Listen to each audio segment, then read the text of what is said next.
제가 가지고 있는 성경은 신약성경 218면에 사도행전 18장 1절부터 11절 말씀까지를 제가 한 절 읽고 여러분들 한 절 읽고 교도감에 읽도록 하겠습니다. 그 후에 바울이 아덴을 떠나 고린도에 이르러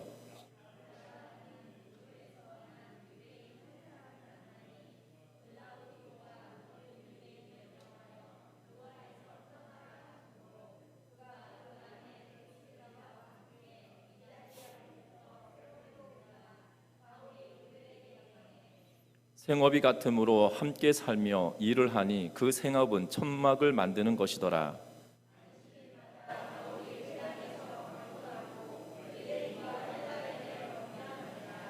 실라와 디모데가 마게도냐로부터 내려오매 바울이 하나님의 말씀을 붙잡혀 유대인들에게 예수는 그리스도라 밝히 증언하니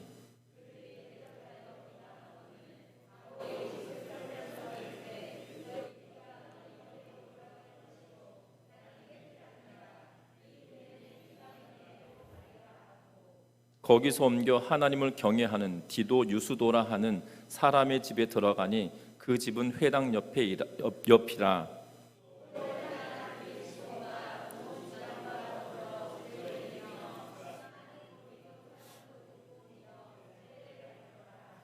밤에 주께서 환상 가운데 바울에게 말씀하시되 두려워하지 말며 침묵하지 말고 말하라.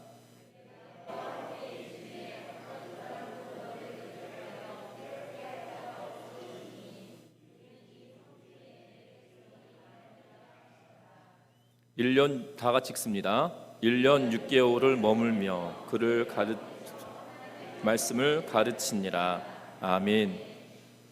우리 서로 인사 나누고 말씀 나누겠습니다. 사랑하고 축복합니다. 약 100년 전에 미국의 한 농부가 자신의 농장을 팔고 제임스 타운에서 존스 타운이라고 하는 곳으로 이사를 가고 있었다고 합니다. 그 길은 마차로 이틀이 걸리는 길이었는데 첫날 밤 농부는 한 마을의 여관에 여장을 풀고 주인에게 물었습니다. 혹시 존스타운 사람들에 대하여 들어보셨습니까? 그 사람들은 어떻습니까? 라고 물었다고 합니다. 주인은 이렇게 되물었습니다. 그러면 제임스타운 사람들은 어땠습니까? 라고 농부에게 묻자 농부는 제임스타운의 사람들은 친절하고 어린이를 사랑하고 서로 돕기를 좋아하고 교회와 목사님을 아주 사랑했지요. 나는 그곳을 떠나기가 싫었습니다. 라고 말했다고 합니다. 그러자 주인은 이렇게 말합니다. 존스타운 사람들도 똑같습니다. 아주 친절하고 서로 돕기를 좋아하고 교회와 목사님을 아주 사랑하는 분들이지요. 라고 이야기를 했다고 합니다. 그 말을 듣고 그 농부의 가정은 기대에 부풀어서 존스타운에 가서 아주 만족하며 잘 살았다고 합니다. 몇 달 후에 한 기능공이 똑같이 제임스타운에서 존스타운으로 이사를 가고 있었다고 합니다. 이틀 걸린 길이었기에 똑같은 농부가 묵었던 그 여관에 여장을 풀고 주인에게 물었다고 합니다. 아저씨, 존스타운 사람들은 좋은 사람들입니까? 라고 묻자 주인은 똑같이 물었다고 합니다. 그러면 제임스타운의 사람들은 어땠습니까? 라고 묻자 기능공이 이렇게 말했다고 합니다. 말도 마십시오. 제임스타운 사람들은 천박하고 비열하고 뒤끝이 장난이 아니고 목사님은 위선자고 선생님은 사랑이었고 여자들은 말이 많지요 라고 하며 그 기능공은 여관집 주인에게 그렇게 말을 했다고 합니다. 그러자 여관집 주인도 이 기능공에게 이렇게 말했습니다. 존스타운 사람도 똑같습니다. 그들도 천하고 비열하고 뒤끝이 나쁩니다 라고 기능공에게 말하자 기능공은 이렇게 분노하며 말했다고 합니다. 그곳에서 문제 많은 사람들만 모였군요. 세상이 왜 이렇게 삐뚤어졌지요? 라고 찌푸린 얼굴로 존스타운에 들어가 살다가 1년도 채 살지 못하고 다른 곳 오하이오로 이사를 갔다라고 합니다. 어떻게 보면 이 이야기는 지어낸 이야기인지 실제 이야기인지 명확하게 알 수 없지만 사람을 대하는 태도가 나로부터 비춰지는 그러한 모습을 보게 됩니다. 사실 존스타운 사람들이 좋은지 아니면 제임스타운의 사람들이 좋은지 그것이 중요한 것 같지는 않습니다. 중요한 것은 내가 어떠한 사람들과 사귀어 살고 내가 어떠한 눈을 가지고 사람들을 보느냐에 따라 다른 것 같습니다.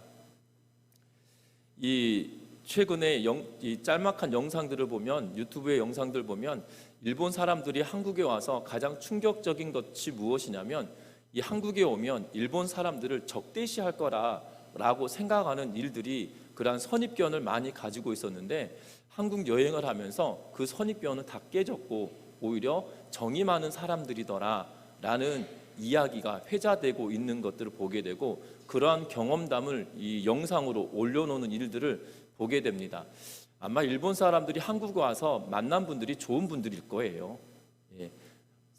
여러분들 잘 아시지만 어느 지역 사람들이 다 좋다, 다 나쁘다 이렇게 말을 못하죠. 내가 만나는 사람들 가운데 좋은 사람도 있고 나쁜 사람도 있는데 내가 그 사람들을 대하는 태도가 어떠냐에 따라 달라진다는 겁니다. 우리 신앙의 여정도 마찬가지입니다. 우리가 신앙의 눈을 어떤 눈으로 가지고 살아가느냐에 따라 우리의 신앙이 특히 교회 공동체가 좋냐 나쁘냐가 평가되는 것이 아닌 내가 그 안에서 어떤 선한 영향력을 주느냐가 더 중요하다는 사실들을 기억하며 살아내는 은혜가 있으시기를 주의 이름으로 부탁드립니다. 왜냐하면 바울은 끊임없이 복음을 전하기 위하여 살아가고 있습니다. 바울은 첫 번째 전도 여행을 마치고 바나바와 결별한 이후에 2차 전도 여행을 시작하며 마게도냐 땅으로 건너갔습니다. 마게도냐 땅으로 건너갔을 때 기쁘고 또한 좋고 선한 일들이 계속 이어졌으면 좋겠으나 그것이 아니라 가는 곳마다 핍박을 당하고 어려움을 당하고 고통을 당하고 하는 모습들이 계속적으로 이어지죠.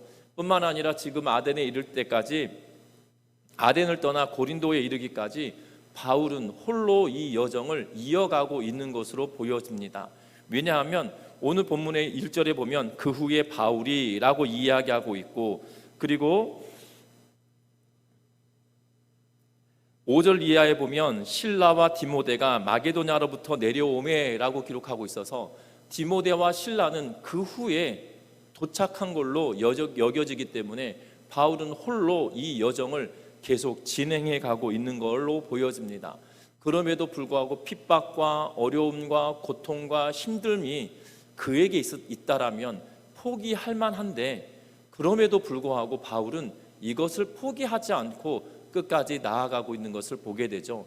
결국 바울의 선한 영향력이 교회 공동체를 새롭게 세우고 새로운 공동체를 세워갈 뿐만 아니라 그 공동체가 그 지역사회에 선한 영향력을 미치고 나아가고 있는 모습을 보게 되어지는데 특별히 바울이 복음 사역을 지속하게 만들었던 힘은 도대체 어디에서 나왔는지 살펴보면서 저와 여러분들도 우리의 마음에 하나님의 은혜를 구하고 우리가 이 땅의 삶을 살아갈 때 그냥 나 혼자 예수 믿고 끝나는 것이 아니라 복음을 전하는 사역의 현장에 우리가 서 있기를 고대하면서 지속적으로 복음을 전할 수 있는 힘이 우리 안에도 생겨나고 충만하여질 수 있도록 고대하고 기대하며 나아갈 수 있는 우리 모두가 되셨으면 하는 바람으로 오늘 말씀을 나누길 원하는데요. 먼저 우리가 기억할 것은 1절부터 3절 말씀까지를 한번 같이 읽어보겠습니다. 1절부터 3절 말씀까지입니다. 그 후에 바울이 아덴을 떠나 고린도에 이르러 아굴라라 하는 본도에서 난 유대인인 한 사람을 만나니 글라우디오가 모든 유대인을 명하여 로마에서 떠나라고 한 고로 그가 그 아내 브리스길라와 함께 이달리아로부터 새로 온지라 바울이 그들에게 가매 생업이 같으므로 함께 살며 일을 하니 그 생업은 천막을 만드는 것이더라. 아멘. 오늘 바울 사도는 고린도에 도착했습니다. 그래서 아덴을 떠나서 고린도에 이르렀는데 아굴라라 하는 본도에서 난 유대인인 한 사람을 만나게 되었다라고 이야기하고 있는 것을 보게 됩니다. 아굴라라고 하는 사람을 만나게 되었고 그리고 아굴라라고 하는 사람의 부인도 만나게 되었는데 그 아내의 이름은 브리스길라라고 하며 이탈리아로부터 온 인물들이다라고 말하고 있는 것을 보게 됩니다. 고린도에서 바울과 함께 아굴라와 브리스길라가 사역을 할 수 있는 기회가 되었다는 겁니다. 어떻게 보면 앞에서도 말씀드린 것처럼 실라와 디모데는 그 후에 도착을 하고 있습니다. 시간이 얼마나 흘렀는지는 잘 모르나 적지 않은 시간이 흘렀음을 보게 되죠. 왜냐하면 2절과 3절을 통해서 보면 아굴라와 브리스길라를 사귀었고 그들이 생업이 같다라는 것을 알고 그리고 그들과 교제하며 복음을 전하는 일을 감당하고 있는 그러한 시기를 지나가고 있을 때 실라와 디모데가 내려왔다라고 이야기하고 있기 때문입니다. 어떻게 보면 바울은 두려운 곳으로 홀로 떨어져 있는 거잖아요. 그가 가는 곳마다 환대를 받았다라면 두려운 일은 잘 없을 겁니다. 그런데 환대받지 못하고 핍박을 당하고 박해를 받던 그러한 순간이 더 많았고, 한 번도 여러분들 전도 여행을 하는 동안에 바울이 핍박을 당하지 않은 적이 없거든요. 심지어 아덴에서도 유대인들이 봉기를 하며 또한 밀어냈던 일들을 기억합니다. 그가 갔던 곳곳마다 유대인들이 바울을 핍박했던 일들이 분명했는데, 고린도라고 하여서 다를 것이냐? 그렇지 않다는 거죠. 그러면 고린도라고 하는 이 땅이, 고린도라고 하는 이 지역이 선하고 그리고 이 하나님을 사모하는 이들이 더 많냐? 그것도 아닙니다. 고린도라고 하는 지역은 워낙에 항구 도시여서 생태적으로 굉장히 이 많은 사람들이 오고 가는 그러한 지역입니다. 뿐만 아니라 이 고린도라고 하는 지역은 아프로디테 신전이 그곳에 굉장히 거대하게 있었다라고 이야기합니다. 고대 시대 사회에 1세기경에 아프로디테 신전은 어마어마한 큰 규모로 있었다라고 이야기하고, 성전에서 일하는 남사제, 여사제라 불려지는 이 남성으로 몸을 파는 사람, 여성으로 몸을 파는 사람들이 그들의 신전에 있었고 활동하였던 인물들이었던 걸로 보여집니다. 그리고 그 도시는 이 제사 자체가, 여러분들 우리가 생각할 때 신전 있다고 그러면 굉장히 아름답게 생각할 때가 더 많습니다.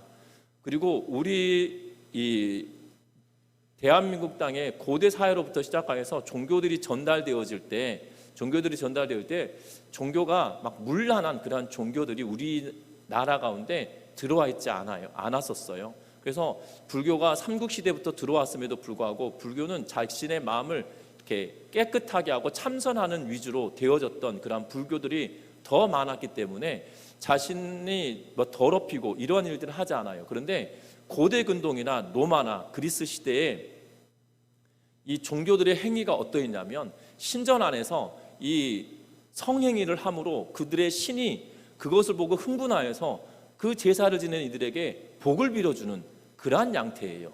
그래서 고린도라고 하는 지역에 관계되어 있는 사진들을 보거나 이미지를 여러분들 이 구글이나 다음이나 포털 사이트에서 검색해 보면 그 부조 가운데 올라와 있는 것들이 얼마나 음란한 것들이 많이 그려져 있는지 쉽게 찾아볼 수 있는 것을 보게 됩니다. 그래서 고린도에 있는 신전들에 관한 부조들을 찾아보면 어마어마하게 음란한 것들이 많이 기록되어져 있거든요. 왜냐하면 당시 살아갔던 사람들은 그게 음란한 것이 아니었죠.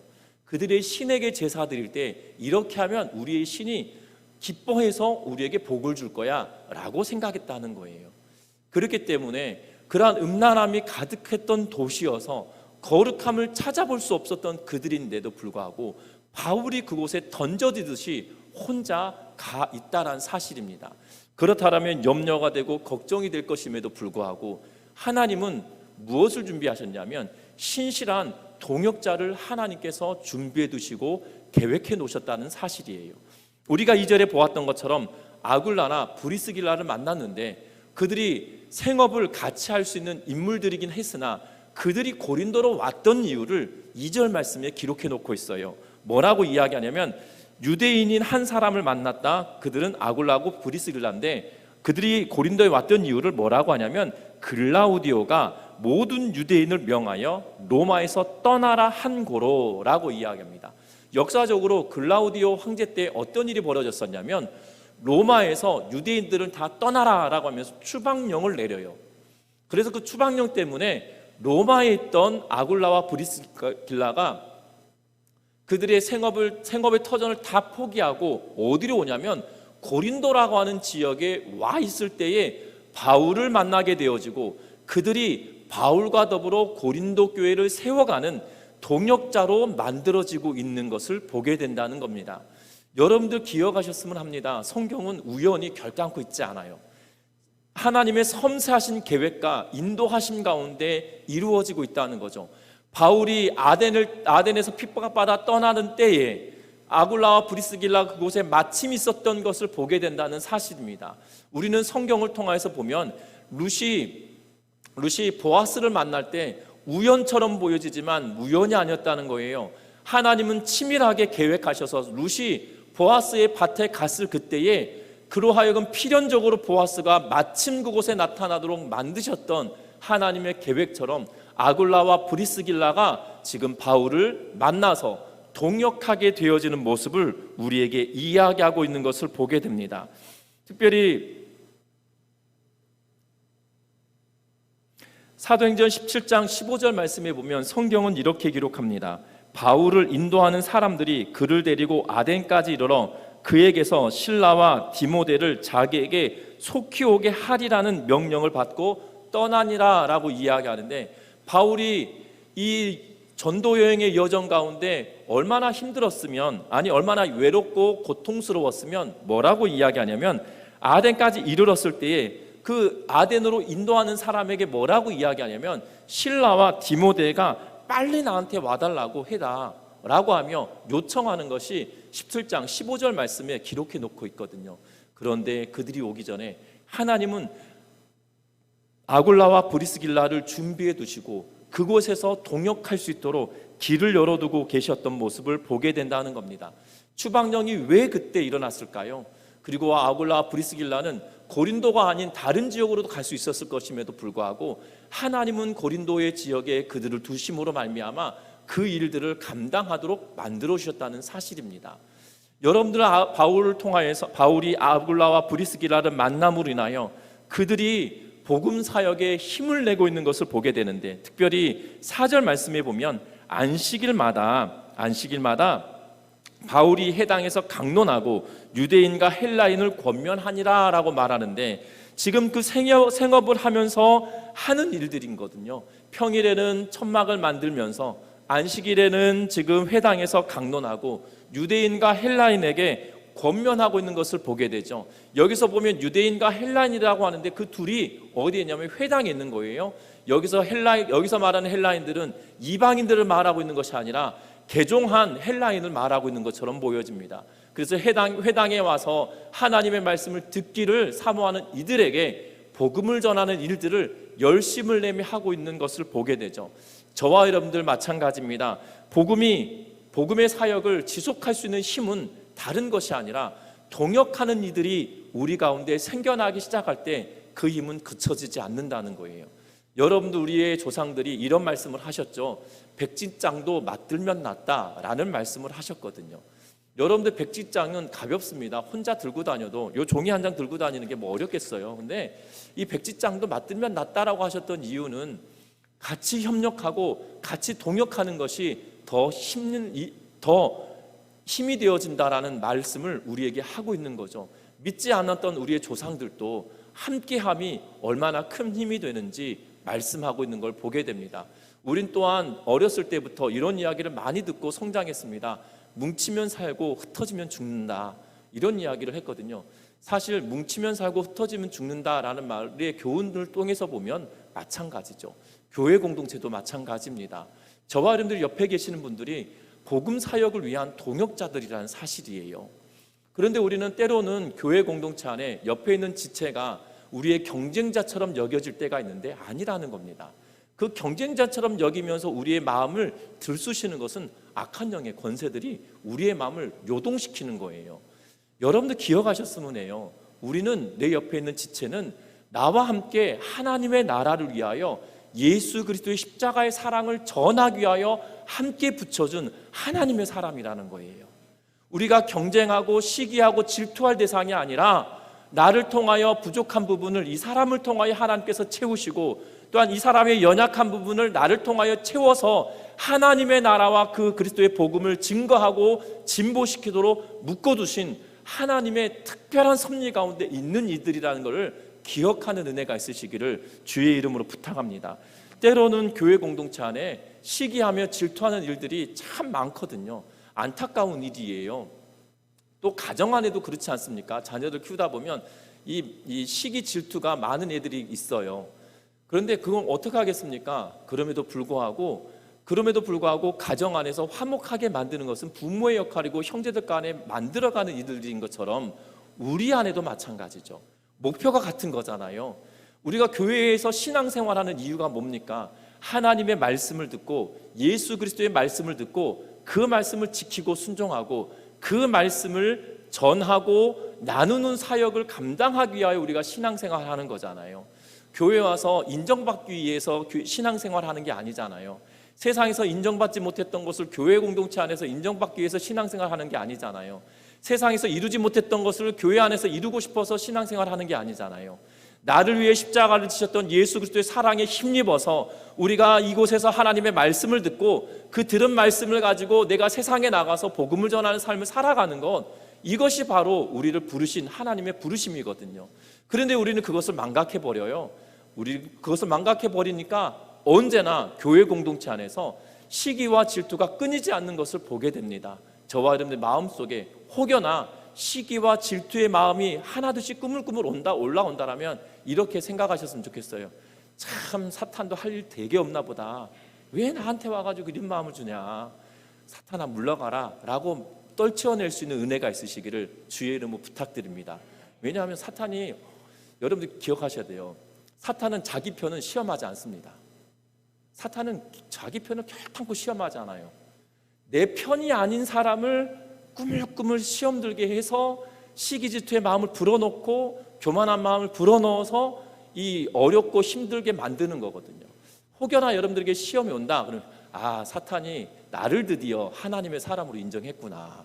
사탄아 물러가라 이렇게 외치며 믿음으로 살아내는 은혜가 있으시기를 주의 이름으로 부탁드립니다.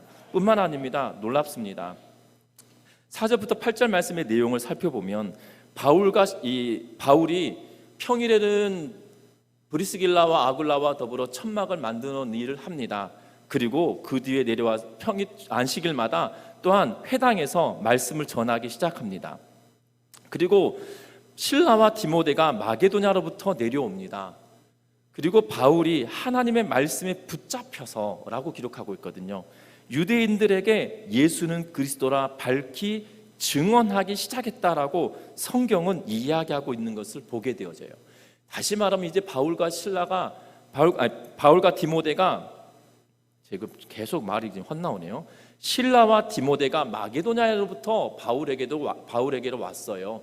그랬더니 바울이 하나님께 사로 붙잡혀서 예수는 그리스도다라고, 예수는 메시아라고 지금 전하기 시작했습니다. 그랬더니 어떤 일이 벌어지냐면 비방하는 이들도 있었지만 7절에 보니까 하나님을 경외하는 디도, 유스도라는 사람의 집에 들어가니 그 집은 회당 옆이라라고 이야기하고, 그 회당 옆인데 어떤 일이 벌어지냐면 8절에 회당장 그리스도보가 온 집안과 더불어 주를 믿기 시작했다. 그리고 고린도 사람도 믿기 시작했다. 그리고 세례를 받기 시작했다라고 이야기하고 있는 것을 보게 됩니다. 여러분들, 고린도에서 복음을 전하기 시작하자 어떤 일이 벌어지냐면 회심하는 사람들이 생겨나기 시작합니다. 회심하는 사람들이 생겨나는데 한둘이 아닌 것처럼 보여집니다. 말씀에 사로잡혀서 복음에 심취하여서 예수 그리스도의 은혜의 사랑에 붙잡혀서 그가 이 일들을 감당하는데 어떠한 일이 벌어지냐면 이제는 두 동역자가 도착하니 노동을 중단하고 그가 천막을 만드는 일을 중단하고 오로지 선교에 전념하고 있는 것처럼 보여지는 대목이에요. 그래서 말씀에 사로잡혀서 일하려 했다는 것은, 붙잡혔다는 것은 이제 그것에 전념하기 시작했다는 의미인데, 하나님께서 그로 하여금 복음에 전념하기 시작하니 동역자도 함께 해주시고 동역자들이 함께 와서 이제 복음에 집중하기 시작하니 어떠한 일이 벌어지냐면 고린도에서 회심하는 이들이 늘어나기 시작했다라고 이야기하고, 풍성한 은혜가 그들 가운데 있었을 뿐만 아니라 주께로 돌아오는 이들이 충만하게 되어졌다라고 말씀을 하고 있는 것을 보게 된다는 사실이에요. 여러분들, 우리가 복음을 전하기 시작하지 않으면 돌아오는 이들이 없어요. 씨를 뿌려야 열매를 걷거든요. 우리는 씨를 뿌리지 않으면서 열매를 거두려고 생각합니다. 결단코 그렇지 않아요. 복음도 마찬가지고 부흥도 마찬가지입니다. 우리가 복음의 씨앗을 심는 일이 우리가 끊임없이 일어나야 어느 순간 열매를 맺게 되어지거든요. 저는 참 신기합니다. 여기 전미동에 와서 제일 신기한 게 뭐냐면 이 씨를 심으면 씨가 즉각적으로 올라오는 것도 있는데 씨가 몇 년 동안 땅 속에 있어야 올라오는 것들도 있더라고요. 그러니까 책을 보니까 땅 속에서 몇 년이 있어야 올라오는 씨앗들도 있는 것을 보게 됩니다.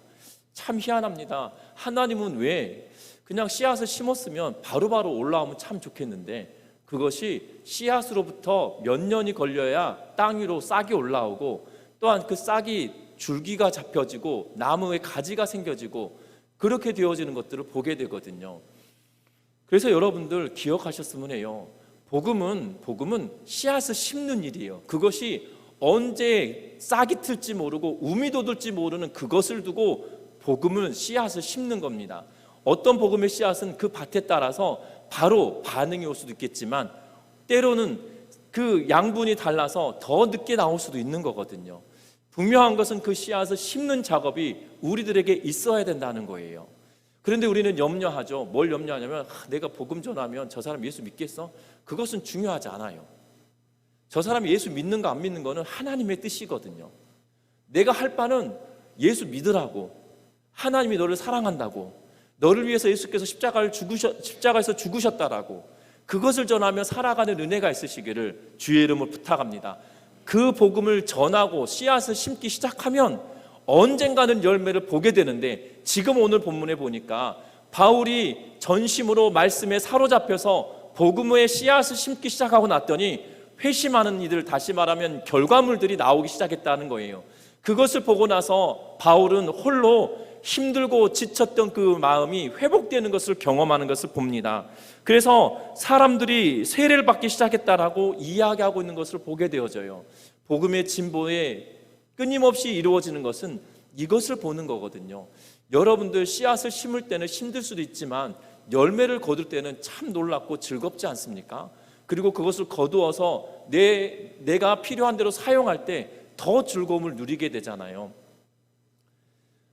그래서 여러분들 그 기쁨이 우리에게 있잖아요. 그 기쁨이 복음에서도 그 기쁨을 함께 누리는 은혜가 있으시기를 주의 이름으로 부탁드립니다. 복음은 끊임없이 뿌리는 거예요. 내 주변의 사람들에게 너 예수 믿어라. 하나님 너를 얼마나 사랑하는데 너를 위해서 예수님 십자가에서 죽으셨다니까 라고 하며 복음을 만나는 이들에게만 마다 전하는 은혜가 있으시기를 주의 이름으로 부탁드립니다. 그 뒷일은 하나님께서 책임지시는 거예요.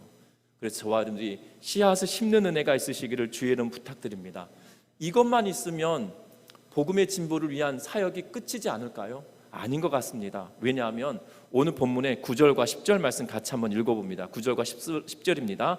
밤에 주께서 환상 가운데 바울에게 말씀하시되 두려워하지 말며 침묵하지 말고 말하라. 내가 너와 함께 있으며 어떤 사람도 너를 대적하여 해롭게 할 자가 없을 것이니 이는 이 성중에 내 백성이 많음이라 하시더라. 아멘.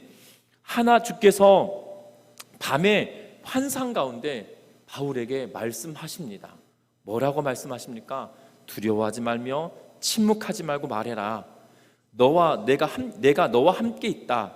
그리고 어떤 사람들도 내가 너와 함께 하기에 너를 대적하지 못하고 해롭게 할 자가 없을 거야. 왜냐하면 이 성에 내가 택한 자가 많기에 그것이 이루어지기까지 너에게 해할 자가 없다라고 하며 그에게 격려하시고 하나님께서 그에게 힘을 주시고 계시는 모습을 보게 된다는 겁니다. 그 말씀을 듣고 난 이후에 바울은 데살로니가에서는 3주밖에 있지 못했어요. 사람들이 일어나서 그를 핍박하니까 피할 수밖에 없었거든요. 그런데 지금 오늘 본문 11절 말씀해 보니까 어떻게 이야기합니까? 1년 6개월을 머물며 라고 기록하고 있어요. 하나님께서 약속하시고 내가 이 복음을 전하여서 이곳에 택한 자가 많으니 내가 너와 함께하며 이 사역을 다 감당할 때까지 너를 핍박하고 대적할 자가 없을 거야 라고 하며 말씀해 주시고 격려하였던 그 말씀 이후에 1년 6개월이라고 하는 시간 동안 고린도에서 사역하는 동안에 어려움을 당하지 않은 것처럼 성경은 말하고 있는 것을 보게 됩니다. 저와 여러분들에게도 마찬가지예요. 하나님은 끊임없이 우리에게 말씀하십니다. 그런데 우리가 그 말씀을 듣지 못하기 때문이죠. 여러분들 기억하실 것은 하나님은 끊임없이 우리에게 격려하시고 복음을 전할 때 어떠한 놀라운 역사가 일어나냐면 성경은 복음을 전할 때 주께서 하나님 보좌 우편에 서서 우리를 격려하시는 장면은 복음을 전하는 장면에만 있다라는 사실이에요. 스데반 집사가 복음을 전하다가 순교당하는 시점에 하늘을 보니 그의 눈에 들어왔던 것은 주께서 자리에 일어나셔서 그를 칭찬하시고 격려하시는 모습이 그에게 보였음을 성경은 기록하고 있거든요. 저와 여러분들 기억하였으면 합니다. 복음을 전함은 우리에게 하나님의 음성이 들려질 때 우리에게 마음의 격려가 되는 거예요. 그런데 우리가 이 복음을 전할 때 힘있게 전해야 되는데 우리는 힘있게 전하지 못하는 이유는 하나님의 음성이 내 안에 들려지지 않기 때문이라는 거죠. 그런데 우리 하나님의 음성을 들으십시오 라고 이야기하면 환상 가운데 기도하면 하나님께서 큰 우레와 같은 소리로 누구누구야 라고 하면서 부르시는 것으로 착각할 때가 많은데요, 여러분들, 하나님의 말씀은 기록된 말씀으로 우리에게 주어진 거예요. 여러분들, 하나님의 말씀은 이미 우리에게 주어진 거예요. 이미 주어졌는데 주어진 것을 내가 찾지 못하고 듣지 못하고 있는 것이거든요. 그것은 기록된 말씀을 통하여 하나님이 우리에게 격려하시고 우리를 붙드시고 내가 너와 함께하고 있다라는 그 음성을 말씀을 통하여 찾아듣는 은혜가 있으시기를 주의 이름으로 부탁드립니다. 하나님의 말씀은 기록된 말씀이고 이루어진 말씀이에요.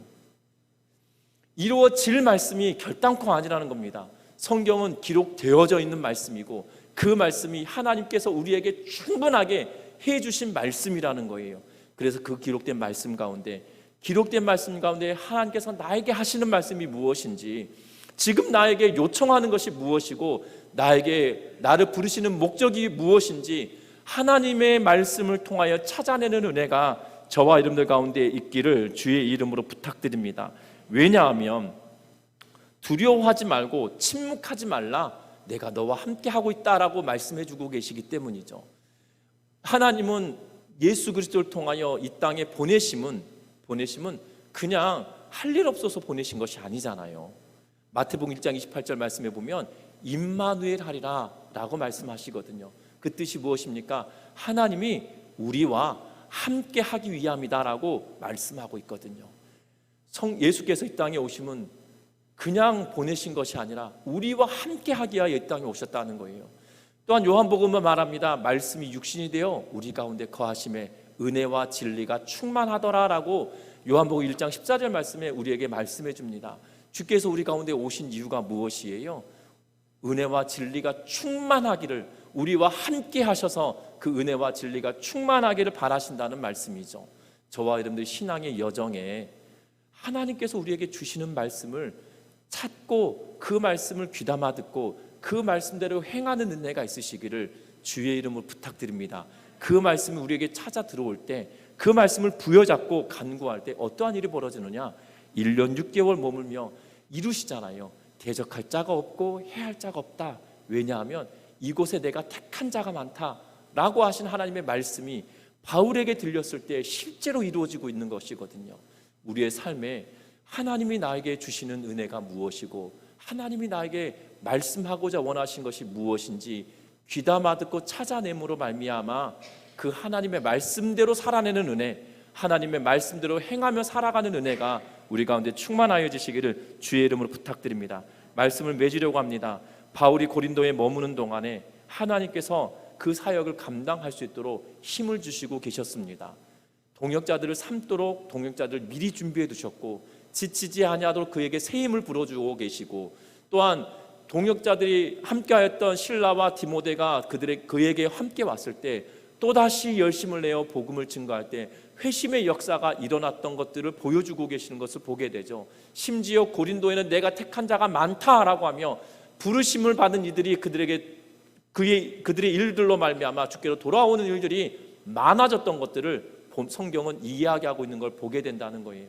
열매를 보게 하시고 또 하나님께서 그에게 격려하시는 말씀을 통하여 새 힘 얻어서 복음 사역을 끝까지 감당하려고 해주셨던 것처럼 우리들의 삶 속에도 우리를 부르신 분에 합당하게 저와 여러분들도 복음의 사역에 끝까지 감당할 수 있는, 주와 동행하며 나아갈 수 있는 우리 전미중학교의 성도들 되셔서 정말 하나님이 우리를 부르신 부름에 합당하게 그 길을 걸어내는 우리 모두가 되셔서 정말 성탄절을 준비하고 예수 그리스도의 오심을 고대하면서 그냥 예수님 오심이 나를 위함이만 아닌 나를 통하여 예수 그리스도의 사랑이 증거되어지고 흘러갈 수 있도록 행할 수 있는 우리 모두가 되시기를 주의 이름으로 부탁드립니다. 이 시간 찬양하시겠습니다.